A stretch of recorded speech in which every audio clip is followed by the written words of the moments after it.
Former Wisconsin Attorney General Brad Schimel sworn in as interim U.S. Attorney today. The appointment coming from U.S. Attorney General Pam Bondi. Political Director Matt Smith joining us live in the newsroom tonight. Matt, the appointment coming ahead of a high-profile national trial. That of Milwaukee County Judge Hannah Dugan, who is facing federal charges. Schimel's appointment, 120 days. But tonight he says he hopes it turns into a permanent job amid heightened scrutiny facing the Justice Department nationwide. Tonight, former Wisconsin Attorney General Brad Schimel is the new interim U.S. Attorney for the Eastern District of Wisconsin. Schimel, sworn in Monday at the federal courthouse in Milwaukee, appointed to the post by U.S. Attorney General Pam Bondi. The move coming amid new scrutiny facing the Justice Department nationwide and questions from Democrats about whether President Trump is using the department to prosecute his enemies.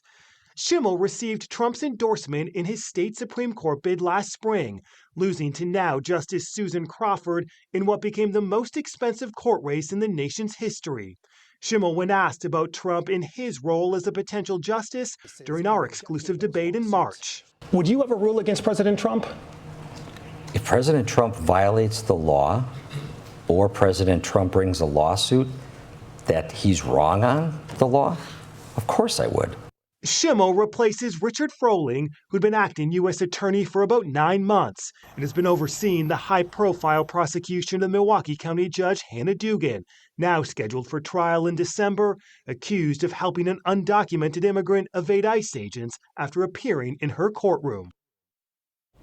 So, Matt, a couple questions for you tonight. What happens with the Judge Dugan prosecution, and what's Brad Schimel telling you tonight? So Richard Froling will return to his original post, essentially the number 2 in the office. It's reported tonight he will stay on the case.